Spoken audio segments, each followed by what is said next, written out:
So another one of my top 10 movies, and we're into 1983.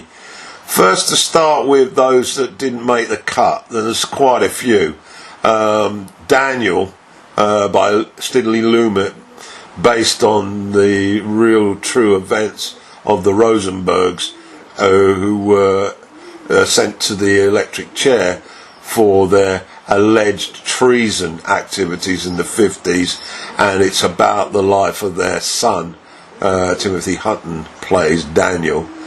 Honorary Consul, a great movie with Michael Caine and Richard Gere, that's worth a look. The Dresser by Peter Yates, 2 nominations for Best Actor in this movie. Albert Finney and Tom Courtenay play a pair of a gay elderly. And Local Hero, Bill Forsyth's look at business and how a small village in Scotland is in danger of losing its identity. Burt Lancaster's in this. And lastly, I'd like to acknowledge Under Fire with Gene Hackman and Nick Nolte. And one more that didn't make the cut is The Meaning of Life, Terry Gilliam's Monty Fife and Flying Circus Crew. A hilarious take on life. So that's my take. Now let's get to my top 10. So at number 10 in my top movies of 1983 is Breathless. Now this is a remake of the Jean-Luc Godard film that came out in 1959. I watched that movie in black and white recently, and it's certainly worth a look. But I also like this version. It's directed by Jim McBride, screenplay by him and L.M. Carson, and it's adapted from the film by Godard, and it stars in the lead role Richard Gere as Jesse Luchak and his love interest Valerie Kaprinsky, who plays Monica, and it's basically a movie about sex and death, and we follow this couple on a roller coaster of events before the expected conclusion with a showdown with the cops. Get to watch it.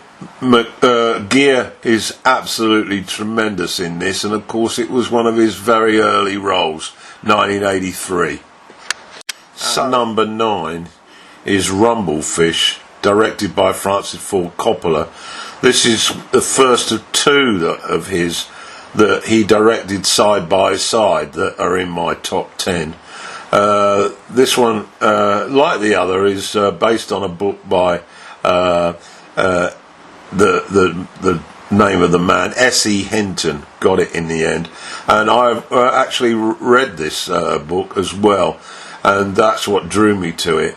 It's a tremendous cast. Rusty James is played by Matt Dillon, and the motorcycle ball by Mickey Rourke. They're both very young, but very good. Patty is played by Diane Lane, and we also see Dennis Hopper as Diane's father, and Nicolas Cage as Smokey. Chris Penn plays Jackson, B.I. Jackson. We got Lawrence Fishburne in there as well, and Tom Waits. It's a stunning black and white cinematography in this movie. It's about these 2 young boys. The setting would be the sort of 50s rock and roll, rebellious youth. It's got all the ingredients, focusing on these 2 brothers, and it's a truly remarkable piece of work. So I suggest you get to watch it. In at 8 then is the other Francis Ford Coppola movie based on a novel by S.E. Hinton, The Outsiders. And one must remember that these 2 movies, very low budget affairs, came on the back of the gargantuan Apocalypse Now and One from the Heart. So he was really cutting back. And this one stars Matt Dillon once again, C. Thomas and Howell, Patrick Swayze, Rob Lowe, Emilio Estevez and Tom Cruise, and Diane Lane's thrown in there for good measure as well. It's a similar sort of film about youth and about rebellion and about adolescence and the powerful beginnings of sexuality. This one focuses more on how the group protect one of their kind from the tentacles of the law, and it's particularly powerful emotionally as how they look after this young boy who's through really coincidence has been drawn into a felon. So get to watch it. In fact, watch both of them side by side, because they're really excellently done, both in black and white. Okay, number 7 then in my top 10 for 1983 is The Dead Zone. Directed by David Cronenberg, it stars Christopher Walken in probably the best role of his career, aside from maybe The Deer Hunter. Brooke Adams, Tom Skerritt and Herbert Long and Martin Sheen. Basically it's a pretty melancholic type of thriller. Walken plays Johnny, who wakes up after 5 years being unconscious and finds that his life has been dismantled. His girlfriend's married somebody else, his job's been refilled, but he has acquired this power of hindsight and perception with regard to the future, and he becomes a bit of a media freak show, and he's supported emotionally by both father and doctor. And in the movie we focus on 3 tales that he has an impact on. One regarding a serial killer, secondly a boy's schooling, and thirdly about a presidential candidate's future crimes. It's a riveting watch. I suggest you get to see it. It's called The Dead Zone, and it's up number 7 in my top 10. Number 6 then is Silkwood. It's directed by Mike Nichols, and it's a screenplay by Nora Ephron, and it stars Meryl Streep in the lead role as Karen Silkwood. Her boyfriend Kurt Russell plays Drew Stevens. A fellow worker, Cher, plays Dolly Palika, and Craig Nelson is Winston. Ron Silver plays Paul Stone. Basically, Karen, like many others, works at an Oklahoma nuclear facility and does shift work there. She seems happy. However, it becomes more and more evident that safety procedures are getting a bit slack, and after she gets exposed to some radiation, she becomes more interested in this part of the work, and she becomes a problem. She gets lots of advice through her union as to gathering evidence, and the wagons circle around her amongst the establishment to try and literally snuff out her impact. It's a pretty slow burner, this one, but it's a very, very important movie, and it also got a few nods at the Oscar Awards. Streep, unsurprisingly, got a nomination for Best Actress, and Cher also for Supporting Actress, and Nichols got a nomination for Best Director as well, and it also came up and won the original screenplay.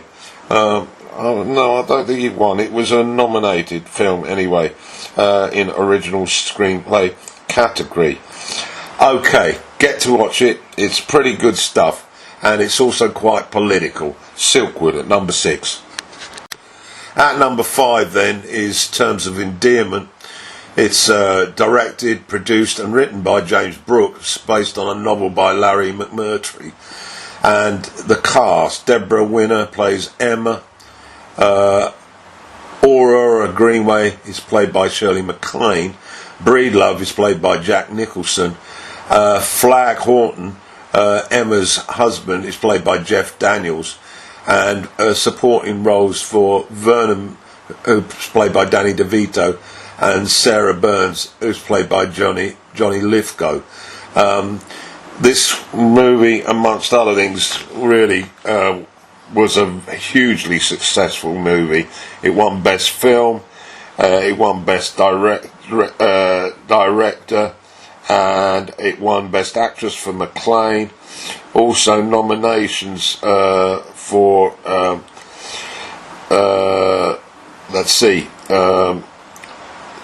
Deborah Winger, also in Best Actress, got a nomination. Supporting actors, John Lithgow got an award. He was nominated, and Jack Nicholson won for Best Supporting Actor, and it also won the Adapted Screenplay. So you can see it was littered with awards, and quite rightly. It's a tremendous piece of work, a very enjoyable movie. We trace the lives of a family, and particularly the life of Deborah Winner's character Emma, who is diagnosed with terminal cancer. At the same time, her doting mother is trying to prepare for her next role in taking care of Emma's children, and this creates some sort of dilemma with her husband, Flag, excellently played by Daniels. There's a romantic interest when Aurora becomes interested in a neighbour, a bachelor astronaut played by Nicholson, and it's a real emotional roller coaster. Thoroughly enjoyable, very sad, a bit of a tearjerker, but get to see it. It's my number 5 anyway. It's Terms of Endearment. At number 4, Videodrome. Yeah, this one's directed by David Cronenberg as well, so 2 of his movies in this top 10. He wrote this one as well. The cast: James Woods plays the lead role of Max Wren, Sonia Smits plays Bianca Oblivion, and a film debut for Debbie Harry from Blondie, who plays Nikki Brand. This is a very, very strange science fiction movie. It basically is about how Max acquires a different kind of show for his sleazy cable TV station, and we begin to see his life and the future of media spin out of control in this terrifying new reality. Cronenberg takes us on an intimate sexualization of the cyberpunk movement and marries it with a religion and technology, and there's some really, really strange happenings in here, and you can guess it all surrounds the TV set. I think it's aged very well. I really do feel it's a very, very important piece of work by Cronenberg, one of his best. Get to see it. It's at number 4 in my top 10. It's Videodrome. Up to number 3 then in my top 10 movies: Educating Rita, directed by Lewis Gilbert, screenplay by Willie Russell, starring Rita, played by Julie Walters, Dr. Frank Bryant, played by Michael Caine, and Maureen Lipman plays Trish, and Michael Williams is Brian. This is a really great, fun comedy. It's about a housewife, Rita, who yearns to become knowledgeable and embarks on a tutorial program and becomes a favoured protege of Caine, who's a boozy English professor.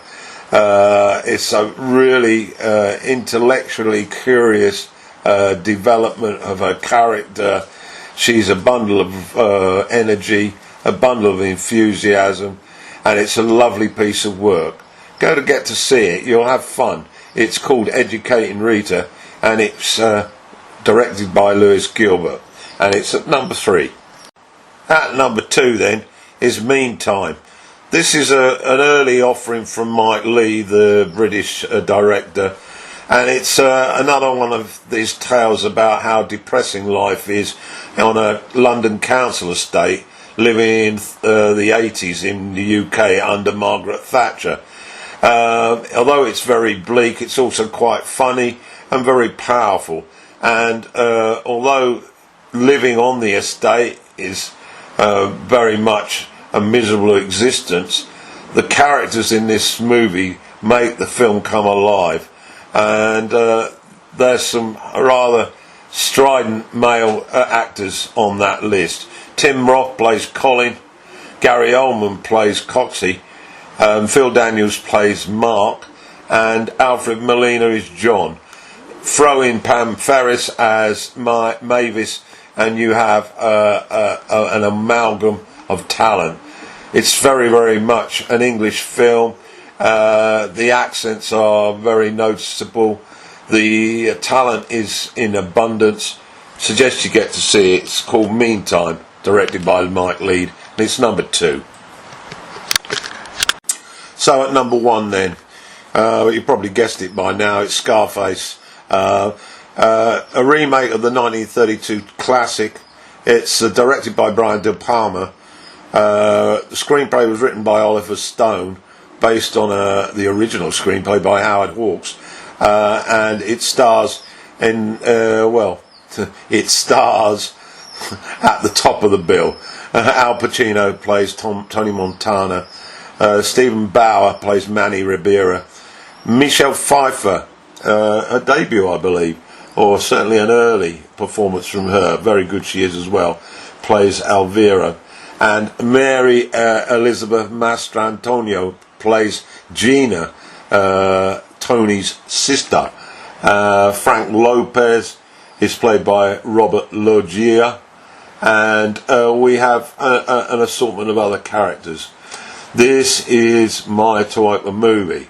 It's about how a Cuban immigrant arrives in Miami looking for a new life. He's a thief and no good sort of character, but he's got charm and charisma, and he infiltrates his way into, with his friend Manny, infiltrates himself firstly into some work, and then jockeys his way into working in a drug cartel before rising to the top and taking over, and ultimately greed snuffs him out. It's an extraordinary piece of work by De Palma. The acting by Pacino is unbelievable, and what is also unbelievable is that this movie wasn't acknowledged at all by the Academy Awards, and I just can't understand why it was overlooked. Maybe it was just too macho, but the accent, the Cuban accent, is mastered to a degree by Pacino, but just watching him in action is mesmerising, and the violence, of course, is extreme. It's my number 1 anyway for 1983, and you really, if you haven't seen it, you're really missing out. Go and get to see it. It's extraordinary.